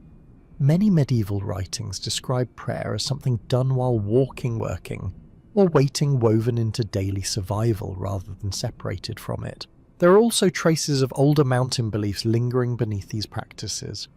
Some shepherds spoke quietly to the hills themselves, asking safe passage or calm weather. While church authorities discouraged such habits, they persisted in isolated valleys, where tradition carried as much authority as doctrine. Historians still argue how these overlapping belief systems coexisted. Some scholars see tension between official religion and local custom, while others suggest people saw no contradiction at all. To those living here, spiritual protection and practical action simply form two parts of the same response to danger. You murmur a few words now, not loudly, just enough to mark the passing moment. The sound blends with the hush of snowfall. Whether prayer or habit hardly matters, it gives structure to waiting. Nearby, one of the sheep shifts, pressing closer to the group. Even animals seem drawn inward during such long nights, reinforcing that instinct to gather and endure together. There is an intriguing tradition from parts of the Alps where shepherds carried small bells not only for animals, but also as personal charms. The gentle sound was thought to discourage harmful forces wandering in storms. At the same time, the bell provided a practical benefit by allowing others to locate the shepherd if visibility vanished. You listen to the faint chiming among the flock, appreciating both its symbolic and practical value. The fire has settled into glowing embers, now steady and dependable. You add a small piece of fuel, careful to keep it low. Flames would feel almost intrusive in this quiet world. Faith, routine, and environment blend into a single experience. Medieval people often understood hardship through meaning as much as through material explanation. The storm was not just weather. It was a test, a passage, sometimes even a presence. You lean back against the stones, letting that perspective calm the mind. Fear wastes warmth. Acceptance preserves it. In some written accounts, monks describing mountain travel advised repeating familiar psalms to maintain courage during snowbound journeys. Whether every shepherd knew such texts is uncertain, yet the principle of rhythmic speech appears again and again across cultures. The dog shifts closer, settling near your feet, sharing its warmth without ceremony. Companionship, human or animal, reinforced resilience in environments that might otherwise feel overwhelmingly vast. Outside the shelter, snow continues falling with patient persistence. Inside, belief, habit, and careful preparation hold you steady. Medieval survival was never purely physical. It was also mental, emotional, and deeply shaped by the stories people told themselves about the world around them. You breathe slowly, listening to wind animals and the faint echo of your own whispered words, letting them weave together into a sense of endurance that carries you through the remaining hours of darkness. The night moves forward in quiet increments, and you begin to think about how you learned to do all of this. None of these actions came from a book. Medieval shepherds did not carry manuals explaining where to stand, how to read snow, or when to move a flock. Their knowledge lived in memory, passed from person to person through years of watching and doing. A mainstream historical understanding of medieval rural life is that most practical skills were transmitted orally. Apprenticeship began early, often within families. Children accompanied elders into the fields and mountains, absorbing patterns through repetition rather than formal instruction. What you are doing now is something you would have seen many times before ever facing a storm alone. You remember being shown how to test wind with a handful of dust, how to notice when sheep grew restless, how to choose a hollow rather than a ridge. Each lesson was small, almost casual at the time, yet together they formed a system of survival. These teachings often took the form of stories. An older shepherd might recall a winter when someone waited too long to descend or chose the wrong slope or neglected to carry dry kindling. Such tales were not meant as entertainment. They were warnings disguised as memory.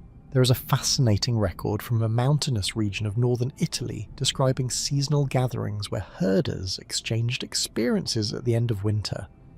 These meetings functioned as informal knowledge networks, allowing techniques to spread without ever being written down. You shift slightly, feeding another small twig into the coals, and think about how easily such information could be lost if not repeated. Oral tradition depended on continuity.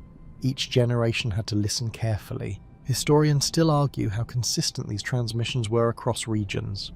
Some scholars believe knowledge varied widely between valleys, while others suggest that shared challenges led to surprisingly similar solutions even among isolated communities. The dog lifts its head briefly as you move, then settles again. It too learned through observation, trained gradually to respond to gestures, tones, and routines rather than commands shouted across fields. Snow presses more firmly against the outer wall, now reinforcing it further. You brush away a small build-up near the entrance, maintaining airflow. This simple maintenance is another example of learned habit. No one would need to explain it if you had watched someone else do it every winter. There is also an unusual anecdote recorded in a Swiss chronicle describing shepherds composing short rhymes to remember seasonal advice, almost like practical poems. Lines about watching the wind guarding embers or trusting certain grazing routes helped fix details in memory. You murmur a fragment of such remembered wisdom now not because you must, but because repetition strengthens focus. Words anchor thought just as landmarks anchor travel. The sheep remain calm, their slow breathing continuing in steady rhythm. You walk among them, briefly ensuring none have become separated. Each small check reinforces responsibility. Knowledge alone means little without attention. In medieval society, shepherding was sometimes viewed as humble work, yet it required remarkable awareness and adaptability. Written sources occasionally overlook that complexity, focusing more on landowners or clergy, but archaeological and folkloric evidence suggests deep respect for experienced herders within their own communities. You return to your place near the stones, satisfied that all remains in order. The lessons carried through years of observation are working exactly as intended. This is how survival knowledge endured, not through grand declarations, but through countless quiet demonstrations repeated until they became instinct. Sitting here now, surrounded by storm-and animals, you are part of that long chain of memory stretching backward through generations who faced the same cold, the same uncertainty, and learned how to remain. After many hours of cold air and dry food, thirst begins to return. Winter can be deceptive in that way. You do not sweat visibly, yet your body continues losing moisture with every breath that turns to vapour in the freezing air. Medieval shepherds understood that dehydration could arrive quietly, even while surrounded by snow. You gather another small scoop of clean snow into your wooden cup, selecting it from a spot undisturbed by animals or ash. Cleanliness mattered even when survival was the main concern. A mainstream historical detail found in monastic and rural writings stresses the importance of avoiding contaminated snow or standing water during travel, since illness in winter could see as dangerous. You hold the cup near the embers, allowing the snow to melt slowly. Rushing this process wastes fuel and can scorch the container. Patience again proves essential. As liquid forms, you swirl it gently to distribute heat evenly. Drinking melted snow without warming it was widely discouraged in traditional knowledge. People learned that swallowing very cold water lowered body temperature and could trigger shivering that consumed precious energy. So you wait until the water is merely cool rather than icy. There is a lesser-known practice recorded in some Carpathian communities where shepherds dropped a heated pebble into the cup to speed melting. The stone transferred warmth without exposing the water directly to flame. It was a simple technique, but effective when fuel was scarce. Historians still debate how common such methods were, since they appear mostly in later ethnographic accounts, rather than early medieval documents. Yet the logic behind them fits well with the resourcefulness seen in other survival habits. You sip slowly, letting the water linger before swallowing. Even this small act restores a sense of balance. Hydration supports circulation, and circulation carries warmth. The flock shifts quietly nearby. Animals also require water, though sheep can endure longer periods without drinking than humans. Snow itself sometimes served as their source, taken in small amounts that their bodies could handle more easily due to their insulating wool and different metabolism. You check that no ice has formed around their mouths or nostrils, brushing away build-up where necessary. Such attention prevented minor problems from becoming serious during extended cold. Managing water in winter was always a delicate equation. Streams might freeze solid. Carrying liquid risked it turning to ice. Melting snow demanded time and fuel. Shepherds learned to plan, constantly thinking ahead to the next opportunity for replenishment. There is an intriguing note in a medieval travel account describing leather flasks worn beneath cloaks to keep contents from freezing. Body heat alone could preserve drinkable water for hours. It was an early example of using human warmth as part of storage strategy. You tuck your cup inside your cloak for a moment after drinking, ensuring any remaining water stays liquid. Every resource must be protected. The fire has settled again into a low glow. You adjust a stone slightly to concentrate heat where you need it most. Small refinements continue without pause, part of the rhythm that defines surviving a storm rather than merely enduring it. Snowfall outside has become finer, almost powdery. It whispers against the stones instead of pattering. That change suggests the storm may be easing though. Experience warns you not to assume too much too soon. You lean back, feeling the restored steadiness that comes from warmth and water combined. Medieval shepherds rarely separated these acts from the larger task of endurance. Eating, drinking, tending animals, and maintaining shelter were all parts of one continuous process. Here, in the dim circle of embers and wool, you continue that process, quietly sustaining yourself the same way generations did, one careful sip at a time. At some point in the long stretch of darkness, you realise that the storm has no intention of ending quickly.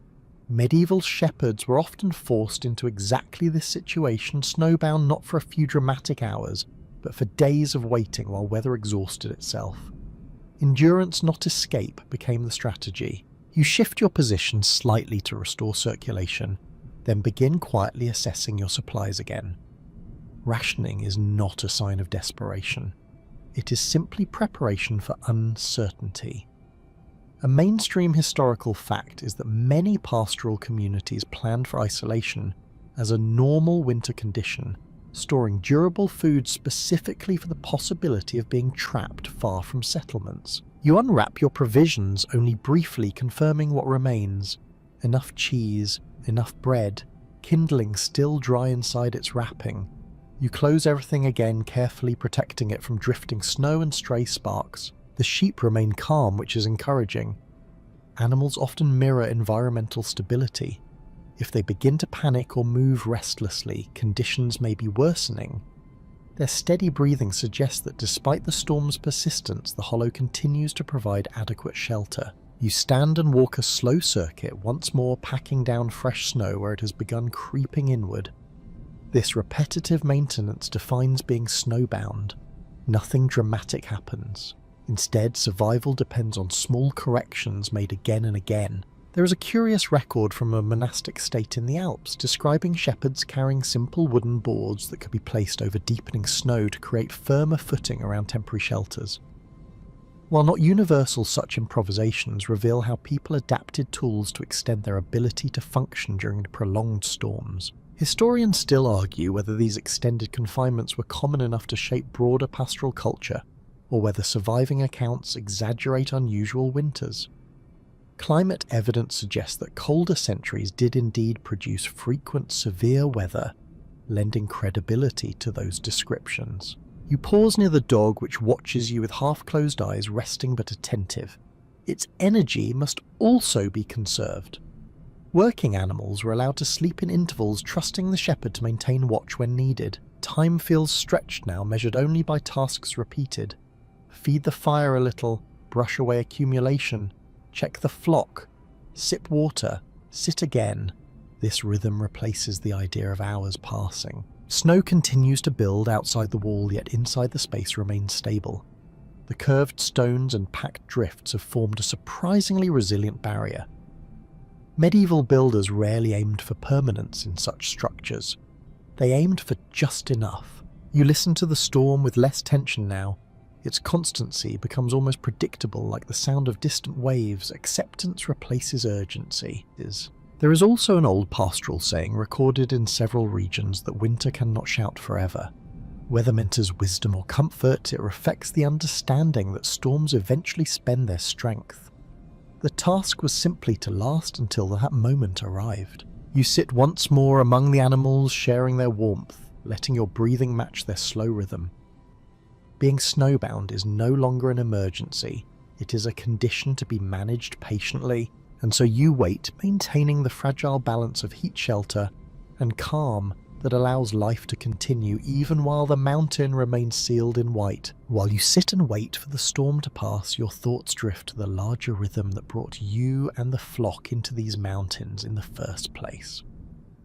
Medieval shepherding was rarely a matter of staying in one place year-round. It followed a seasonal migration known today as transhumance, a carefully timed movement between lowland winter pastures and high summer grazing grounds. A mainstream historical fact is that transhumance shaped rural economies across much of Europe from Spain to the Balkans.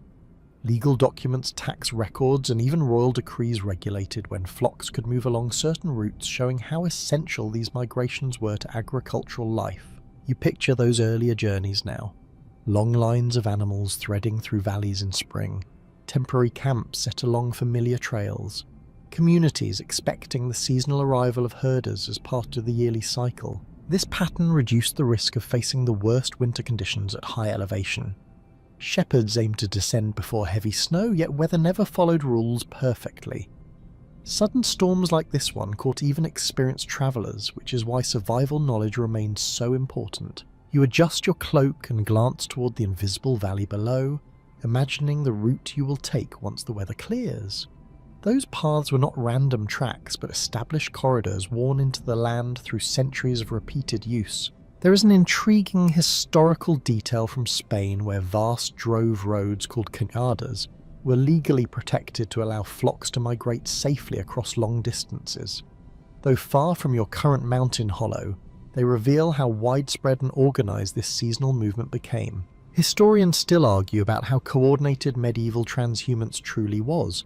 Some scholars see it as a highly structured system controlled by authority, while others emphasise the independence of local shepherds adapting flexibly to weather and terrain. You remember how elders would study the sky carefully before beginning autumn descent, trying to judge the safest moment.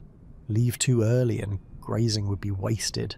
Leave too late and storms could trap you far from shelter. This delicate timing shaped entire livelihoods. The sheep around you represent more than animals. They are the reason for the journey, the measure of success or failure. Their wool, milk and offspring supported families and communities far away from this silent snowfield. Even now, their calm presence reminds you that survival here was never only personal. Shepherds endured storms to ensure the continuity of flocks that sustained village economies. You brush a light layer of snow from one animal's back, checking that none have become overly burdened. Their resilience reflects generations of adaptation to these migratory lives, bred to walk long distances and withstand harsh climates. There is also a lesser-known custom recorded in parts of the Balkans, where shepherds sang specific songs while moving flocks along migration routes, believing familiar melodies helped animals remain steady during long travel. Whether practical or symbolic, such traditions reinforce the bond between movement and memory. You sit again, listening to the wind soften slightly. Storm or no storm, the larger cycle continues. Winter will give way to spring, paths will reopen, the same routes will be walked again. Transhumance was never just about travel, it was about timing life itself to the mountain's changing moods. Here, paused in a snowbound hollow, you are part of that rhythm, waiting for the moment when movement can begin again. You adjust your grip on the staff resting beside you, suddenly aware of how many roles this single object plays. To an outside observer, it might look like nothing more than a walking stick, but in medieval, shepherding tools were rarely specialised. They were expected to solve many problems at once. A mainstream historical observation from rural inventories shows that working people owned relatively few possessions, so each item had to justify its weight. Your staff serves as support while walking steep ground, a guide for directing sheep, a probe for testing snow depth, and even a defensive aid against predators when necessary. You press its tip into the snow, now gauging resistance. The depth has increased, but the underlying layer remains firm. This kind of constant testing helped shepherds judge whether travel might be possible once daylight returned. The wood itself was chosen carefully, hard enough not to splinter in cold, light enough to carry all day. Many staffs were cut from local trees known for durability, then shaped gradually through use rather than formal carving. Your knife, tucked safely at your belt, holds equal importance. It prepares food, trims branches for fuel, repairs harness or clothing, and shapes emergency materials. Medieval knives were universal tools, not the delicate utensils people imagine today. There is an interesting record from alpine excavations where worn knife blades show repeated sharpening evidence of years of continual use rather than replacement. Ownership of such a blade could last a lifetime. Historians still argue how standardized these tools were across regions. Some believe shepherds relied mostly on locally made implements, while others point to trade networks that spread certain designs widely through mountain communities. You shift your cloak slightly, using one corner as an extra barrier against a draft slipping through the stones. Even garments doubled as equipment. A cloak might become bedding padding or protection for supplies. Multi-purpose thinking shaped every aspect of survival. Carrying separate gear for each task would have been impractical on long seasonal journeys. Instead, shepherds relied on adaptability, finding new uses for familiar objects. There is also a lesser-known anecdote from a French pastoral account describing how staffs were sometimes notched to mark days spent in remote pastures, functioning almost like calendars carved into wood. Whether widespread or personal habit, it shows how tools became records of experience as well as instruments. You glance at your own staff, its surface smoothed by years of handling. Every mark tells a quiet story of travel, weather, and repetition. The dog lifts its head briefly as you move, then rests again, conserving strength just as you do. Around you, the flock remain settled, their combined warmth steady within the enclosure. You check the fire once more, nudging embers together with the end of the staff rather than your hands. Even this is another function, saving you from exposing skin to cold air. Outside, the storm seems to ease slightly, though snowfall continues. The mountain rarely shifts from harsh to gentle all at once. Instead, it softens, gradually testing patience. Tools like these allowed medieval shepherds to respond to change without needing anything elaborate. A stick, a blade, a cloak, simple objects, but each shaped by necessity into something far more capable than it first appeared. You settle back again, staff across your knees, ready to use it for whatever the next hour demands, trusting in the quiet efficiency of tools designed not for convenience but for endurance. The deeper the storm settles, the more you rely on something you normally take for granted. Sound. With sight reduced to a few pale shapes and the fire's dim glow, your ears become your primary connection to the world beyond the stone wall. Medieval shepherds developed a remarkable sensitivity to sound in such conditions. A mainstream historical note found in pastoral descriptions mentions the use of bells attached to select animals, not merely to prevent wandering, but to maintain orientation when visibility vanished. The steady tone acted like a moving landmark. You listen now to that faint chiming within the flock, soft, irregular, comfortingly alive. As long as you hear it, you know the animals remain clustered and calm. Snow alters acoustics in unusual ways. It absorbs sharp noises while carrying low tones farther than expected. The wind's voice reaches you as a drawn-out murmur rather than a roar. Even your own movements seem wrapped in cloth. You shift slightly and tap your staff against a stone. The sound is dull but clear enough to define the shelter's boundary.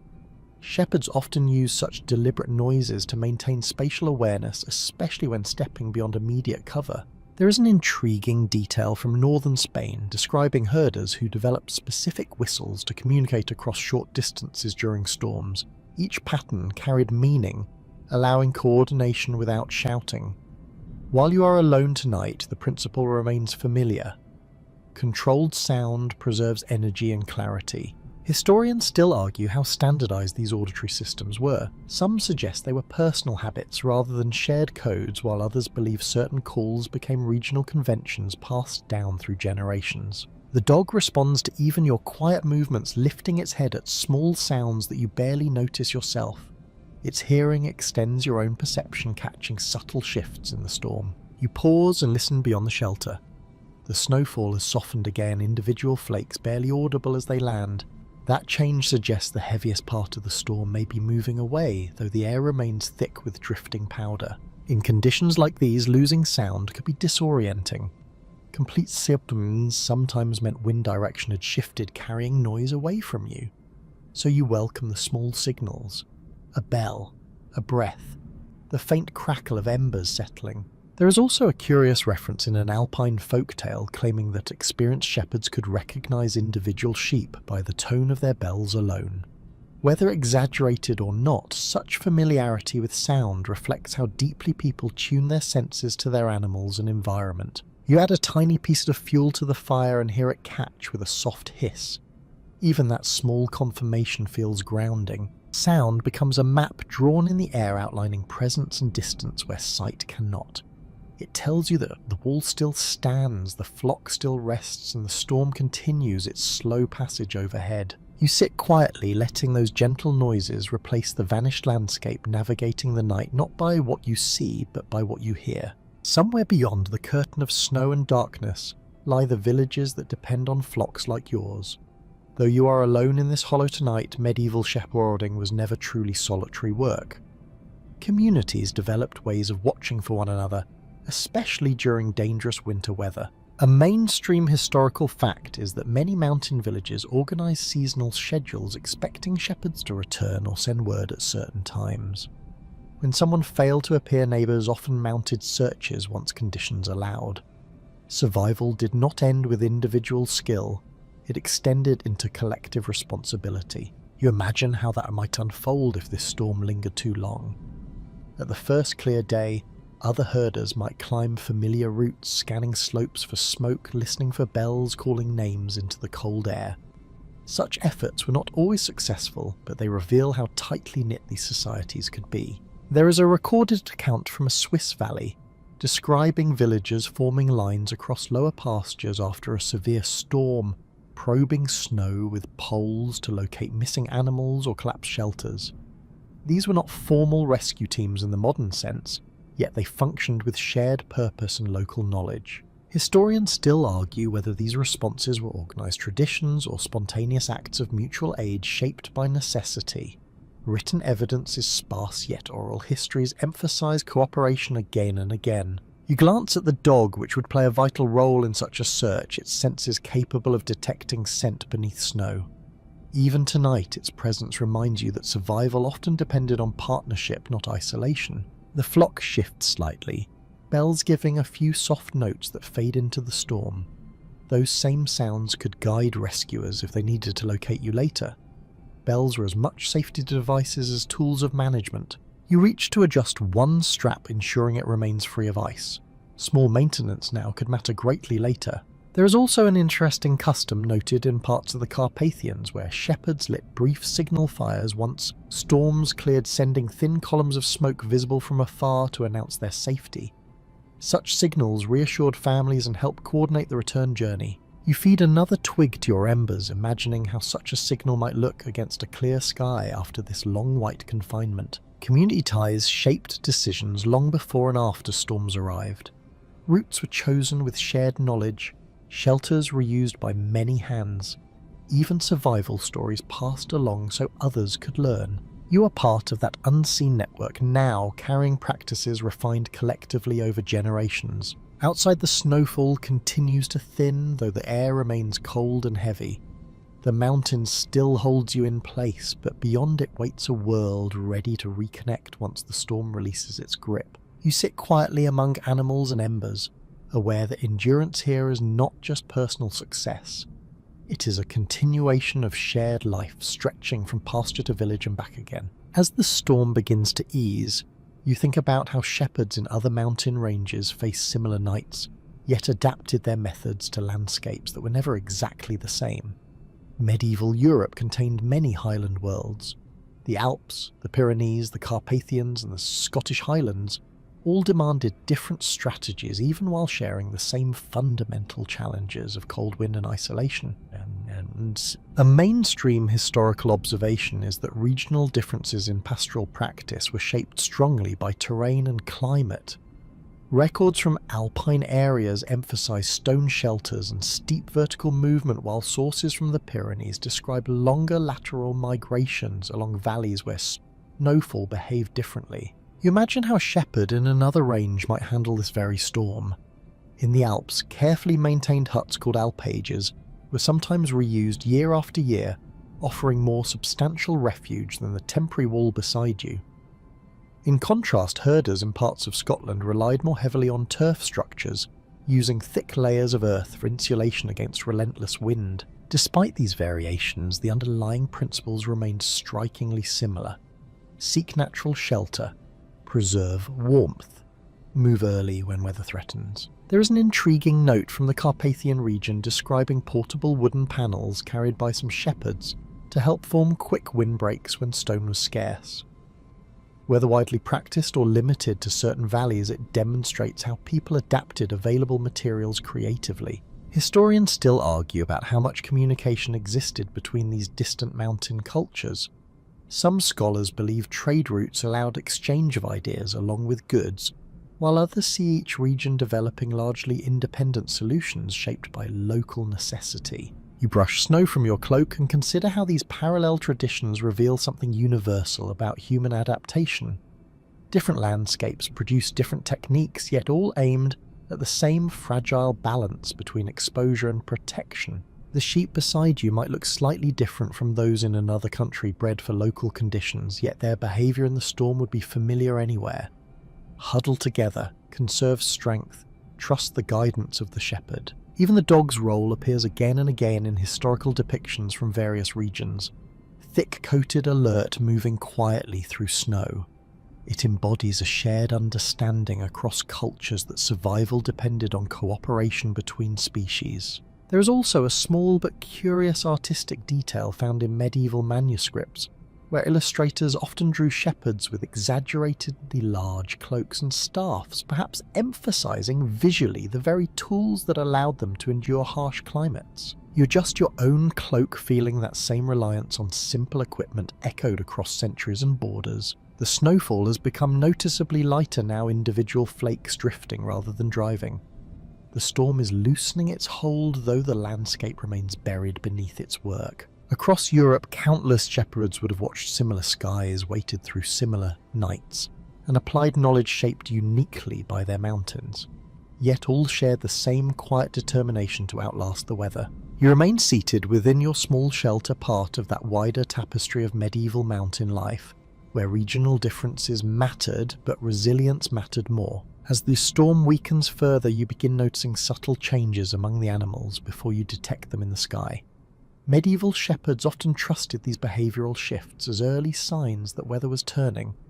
Animals reacted to environmental changes with a sensitivity that people learned to observe closely. One of the sheep rises, shakes itself, and begins nosing at the snow rather than remaining tucked into the group. Another follows. This gradual stirring suggests the worst of the storm has passed. A mainstream historical detail found in agricultural writings notes that herders frequently watched livestock behaviour to anticipate weather changes, sometimes relying on it more than visual cues. Birds, when present, could provide similar clues. Though none are visible now, medieval observers often remarked that birds resumed movement quickly after heavy snowfall, signalling calmer air. Even the absence of certain sounds carried meaning. Your dog also seems more relaxed, stretching fully before settling again. Its posture lacks the alert tension it held earlier. Animals do not analyse forecasts, but they respond instinctively to shifts in pressure, wind and sound. There is a curious tradition from parts of Eastern Europe claiming that sheep would face away from an approaching storm and toward clearing skies once danger passed. While not scientifically proven, such observations reinforce the habit of reading animal orientation as a kind of living compass. Historians still argue how reliable these interpretations truly were. Some suggest shepherds may have noticed patterns, selectively remembering accurate predictions and forgetting mistakes. Yet even imperfect indicators could help guide decisions in uncertain conditions. You stand carefully and scan the sky. Though still grey, it appears slightly brighter, the darkness thinning rather than deepening. Snowflakes fall more slowly now, drifting rather than racing downward. These are small changes, but meaningful ones. You take a few steps beyond the shelter, testing the surface again. The snow is deep, but the stable, supporting your weight with only minor sinking. Travel will be slow but possible once light improves. Returning to the flock, you begin encouraging gentle movement, not enough to leave, yet just enough to wake muscles stiff from hours of stillness. Animals, like people, need gradual adjustment after confinement. The bells answer with clearer tones now that the wind has lessened, their sound travelling farther across the quiet slope. There is also an interesting anecdote from a medieval farming account describing how shepherds sometimes delayed departure intentionally after storms, allowing animals time to regain strength and orientation before attempting difficult travel. Patience again proved essential. You brush accumulated snow from several backs, checking for any signs of strain. The flock appears healthy, their thick wool having done its work well. Above you, the cloud cover begins to thin, almost imperceptibly light, diffusing through like pale cloth. The mountain remains silent but no longer oppressive. Animals sense this transition first. You are only now catching up to what they already understood. With the storm loosening its grip, you allow yourself to consider a harder truth that medieval communities knew all too well. Not every shepherd walked away from nights like this. Survival skills reduced danger, but they never erased it entirely. A mainstream historical reality is that winter loss was an accepted part of pastoral life. Manorial records and local accounts occasionally note missing animals, delayed returns, or even the disappearance of herders during particularly severe seasons. These mentions are brief, almost understated, reflecting how such events were woven into the expectations of the time. You look around your small shelter, aware of how many choices had to go right to reach this moment. Leaving early, choosing the hollow, building the wall, tending the fire, each decision formed part of a fragile chain. When that chain broke, communities adapted. Flocks were redistributed, routes reconsidered. Younger shepherds were taught new cautionary tales drawn from recent memory. Loss became instruction. There is a sombre but fascinating detail from some alpine regions where simple stone markers were raised in places associated with past tragedies. They were not elaborate memorials, just quiet reminders to those who passed later. Over time, these markers blended into the landscape, their stories carried orally rather than inscribed. Historians still argue how frequently such events occurred, since medieval documentation rarely focused on ordinary rural hardships unless they affected taxation or property. Archaeological evidence and folklore suggest that risk was constant, though not always recorded in writing.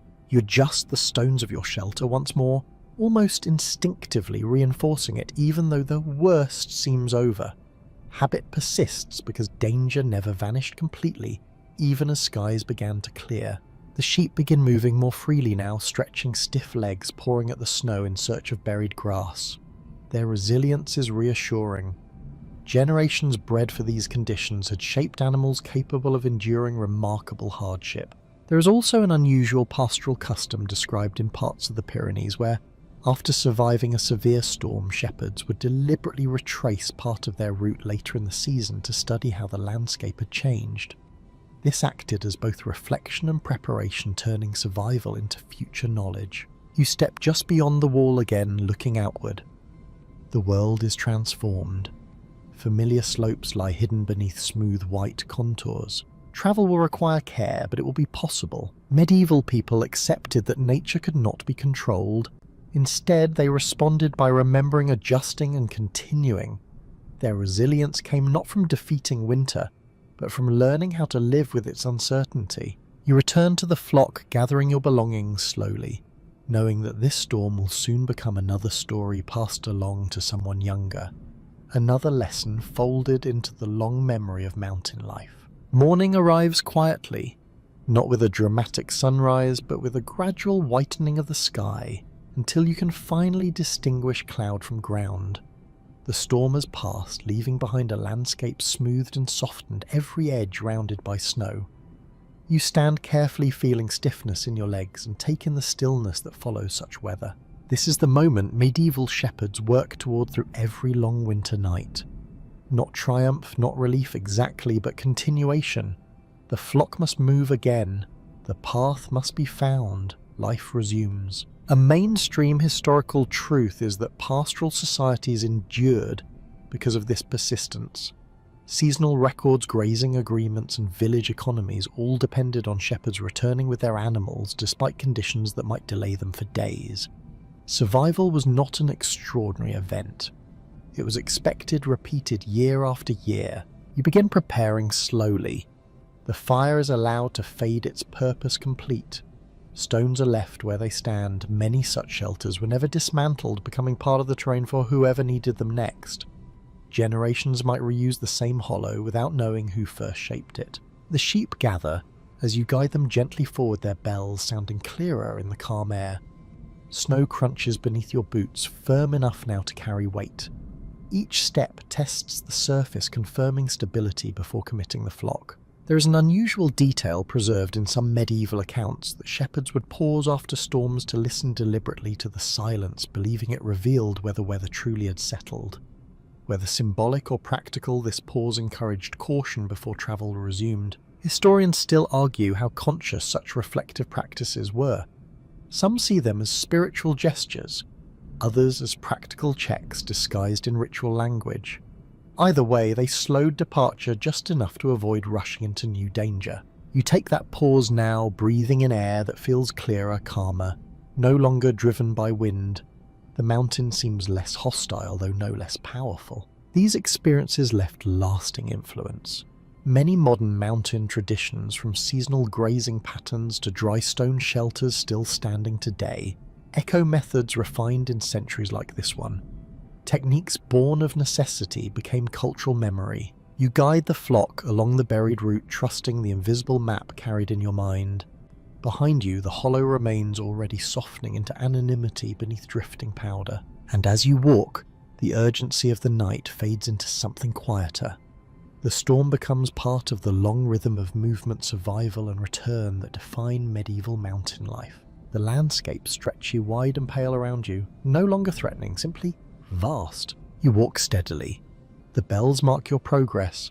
The snow reflects a gentle light that seems to muffle even thought. There is nothing more to prove now, only the slow continuation of the journey, step after careful step, as countless shepherds once did, carrying their knowledge forward through cold seasons and into safer valleys below. The wind has stilled, the path unfolds, and the mountain for the moment lets you pass. Now the pace softens even further. You continue walking, but without hurry. The flock moves in a calm, unbroken line, their breath rising like faint mist in the morning air. Each sound is small and reassuring. The muted crunch of snow beneath your hooves, the quiet jingle of bells, the distant settling of powder slipping gently from branches. The storm already feels far away, as if it belonged to another night entirely. You notice how the light reflects off the snow, not harsh but diffused, turning the whole mountainside into something soft and endless. There are no sharp colours here, only shades of white-grey and the warm tones of wool and wood. It is a landscape that encourages quiet thought, not urgency. Your body remembers the cold, yet it also remembers the shelter, the fire, the steady breathing of animals gathered close.